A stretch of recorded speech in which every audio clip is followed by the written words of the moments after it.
Mame Samba Gadiaga, porte-parole du collectif pour le développement de Gadiaga. D'abord dañuy présenter suñuy condoléances capitaine bi nga xam ne moo nekk fii jiite opération yi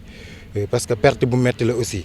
parce que drame humain du loo xamante ni lu kenn souhaité la kenn souhaité wu ko mais tamit liñ ci mën a souligner mooy négligence su état négligence su société Forteza moo indi lii yëpp parce que depuis le début dañu négliger situation bi sooy dégg seen communication sax da ngay sentir ni joxuñu ko benn fulla joxuñu ko benn gëdd moo waral lii am tey am ndax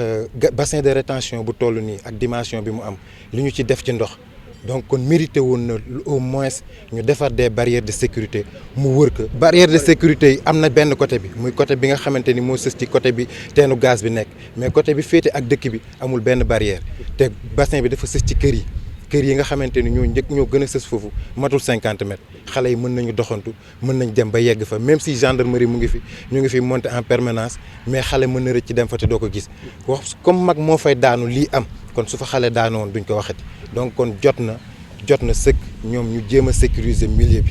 sécuriser milieu bi bokk na ci fii ñu taxaw tey nga xamante ni kër la bu sës ci kii bi ci tàkk-tàkk bi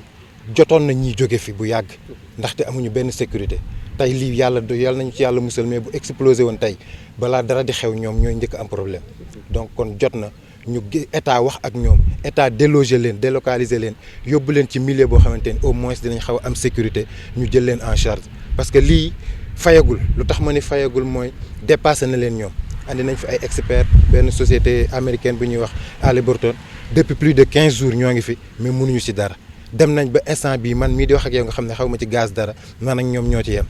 parce que du tàkk-tàkku gaz bu naturel kese dafa bari lu laxasu ci biir te ñoom xam nañu loolu ndaxte bi ñu gën a nekk xale ñun doon nañ gis yu fi doon xew yenn saa yi gaz bi di dem ba yàgg problème am ñu ne rabu dëkk bi kat moo tëdd ci tiwo bi wala rabu dëkk bi moo def li moo def laa ñu ñëw waxtaan ak suñu ay mag waxtaan ak kilifa yi ñu def ay ñaan def ay sarax génne ko yàlla def gaz bi continuer at dox mais loolu daf fi jeex léegi loolu jóg na fi toog nañ waxtaan ak kilifa yi ñoom itam rendre nañ compte danger bi mu am ndax bu njëkk waxuñu leen woon dëgg dañ leen doon nax mosuñu woon gëm ñoom ne danger am na léegi nag waxtaan nañu xam nañ am na danger bu ci nekk toog di def ay sarax nekkatul lu ñu ay mën toog di leen ñaanal pour lii jeex nekkatul lu ñuy mën parce que xam nañ ne duñu yàqal ñun incha allah rabbi mën naa nag mu yàqal leen ñoom mais ñun incha allah wóor nañu ne duñu yàqal donc kon dafa jot ñu waxtaan ak waa dëkk bi mer bi dëkk bi mer bokk na ci lii am te fekk dëkk baa ngi continuer di mer rab bu dëkk bi di continuer di mer laneen jeneen jéyee di gën di am parce que ñun mu tàq ba jeex sax moo ñu gënal ñu bokk ci yem ndax amuñu ci dara poussière rek lañ ciy récolter donc kon teenu gaz yëpp tàqoon ba jeex ñu am suñu jàmm des ak suñu dëkk des ak suñu Gadiaga dootuñu gis oto buy jaar ci rang-rang di fel suñu ay xale wala suñu ay mag moo ñu gënal fuuf lii nekk fi ñu yor jikkoy sondeel ñu ñëw di ko tibb di yóbbu ñun en revanche duñu jariñ dara defuñu dara ci dëkk bi Forteza depuis mu installé fi yàgg na trop ay at yu bari la c'est depuis 1996 ba léegi ni may wax ak yow nii xar kanamu Gadiaga il y a de cela 24 ans derrière ak xar kanamu Gadiaga tey amul benn différence suñu maam yi fi génnoon àdduna tey ku ci yeewu woon di nga ñibbi sa kër te doo laajte dara changé wul Gadiaga te ressource bu toll nii di fi génne donc kon jot nañu gestu waa Gadiaga ndox bu neex bu ñu naan amuñu ko Gadiaga amul hôpital ci risques yi ñu koy dund centre de santé waroon na fi am ci dëkk bi ku feebar ñu mën la faj jot na aussi ñoom itam seen i communication ñu xoolaat ko parce que ñu ngi wër di wax ni am na lu ñu def Gadiaga tabax nañ fi juma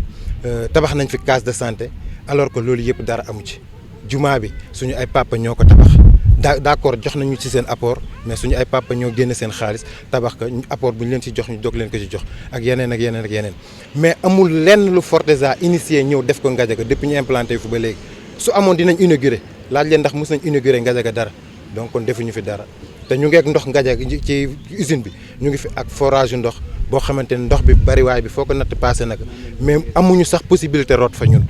bu ñu fay root loolu la ñuy daj benn robinet la ñu ci génneeloon suñu yaay yi nga xam ne boo leen rombee rang bi foo xool da ngay xool ba fu sa bët yem ndox boobu lañ doon utiliser ñoom bi ñuy fay gaz bii nii mooy bassin bi li ma la wax ne la bassin bi amul sécurité ndax ndox bi yéeme na dañ dem ba seen forage boobu doyu leen dañu luyewaat yeneen ñaari forage muy ñetti forage yuy alimenter bassin boobu noonu nga xam ne kon bassin bi xóotaay gi yéeme na ndox biñ ci def bariwaay bi yéeme na jot nañu sécuriser ko aussi. Nous présentons aussi nos condoléances au capitaine ici présent qui dirigeait les opérations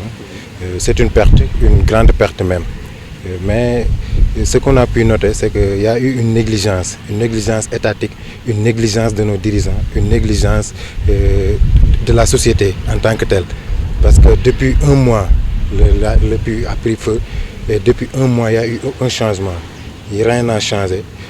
Là où nous étions le 19 décembre 2020, c'est là où nous sommes actuellement le 20 janvier 2021. Il n'y a eu aucun changement. Raison pour laquelle j'ai souligné la négligence étatique. Parce que quand vous mettez ici une bassin de rétention de ce niveau-là, le minimum est qu'il soit en sécurité, que le bassin soit sécurisé. Pourquoi nous demandons que le bassin soit sécurisé? Il y a de la population aux alentours. Parce que vous voyez les premières maisons à côté du puits de gaz et le bassin de rétention, ça ne fait même pas 50 mètres. Donc il peut y avoir drame à tout moment. Et nous le déplorons aussi, mais je peux dire que l'effet la négligence a eu effet à leur faveur, de leur côté. Mais ça aurait pu être plus dangereux s'il s'agissait de quelqu'un de la population de Ngadiaga, et ça aurait pu avoir lieu. Parce que là où nous sommes, dans cette maison-là, et le feu, il ne fait même pas 50 mètres. Et donc les enfants, ils se promènent tout le temps, même s'il y a une sécurisation, même s'il y a la gendarmerie qui est là, qui sont ici en permanence, mais les enfants qui se promènent peuvent aller là-bas à tout moment. Donc il est grand temps même que le bassin de rétention soit sécurisé. Il n'y a pas de normes sécuritaires. Un bassin de rétention de ce niveau-là doit avoir au moins des barrières de sécurité pour que les gens ne puissent pas y accéder. Il n'y a pas de barricades? Il y a des barricades, mais aux alentours du puits de gaz, mais du côté où se situe le puits de gaz. Mais de l'autre côté, là où le bassin de rétention est en rapport avec le village, il n'y a aucune barrière. Il n'y a aucune barrière de sécurité. Les gens peuvent y accéder facilement. Après un mois de flamme, ce que nous demandons à l'État, c'est ce que nous demandions à l'État depuis toujours. Parce que depuis toujours, nous demandions que le village soit sécurisé, et sur tous les plans.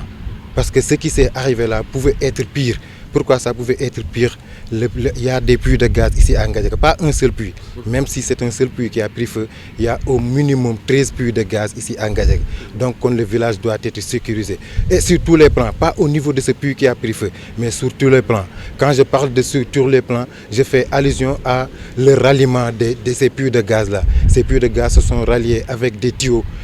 en fer surtout, ce qui constitue un grand risque pour la population. Et des routes qui se sont faites par du latérite. Même les routes ne sont pas sécurisées. Donc ça demande une sécurisation du village, que ces tuyaux-là soient faits par du blindé, de vrais tuyaux, parce que le gaz, ce n'est pas de l'eau.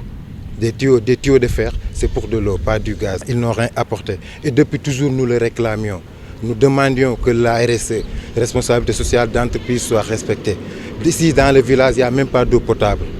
On ne bénéficie même pas d'eau potable. Ici, dans le village, il n'y a pas de poste de santé, de case de santé, ni de centre de santé. Et avec ces ressources-là qui sortent dans le village et les risques que nous courions, au minimum, il devait y avoir un centre de santé bien équipé pour prendre en charge la santé de la population. Nous demandions aussi que les contrats qui lient la société Petrosen et Forteza soient renégociés. Pourquoi ça devait être renégocié? Le village en tant que tel, la population en tant que telle n'y voit pas sa raison d'être. On n'y voit pas la raison d'être de ces contrats-là. Parce qu'ici à Ngadiaga, on vient pisser nos ressources naturelles et en revanche, ce que nous récoltons, c'est de la poussière et rien d'autre. Donc il est grand, et du flamme, effectivement. Donc il est grand temps que le contrat soit renégocié et cette RSE-là, responsable sociale d'entreprise, soit respectée.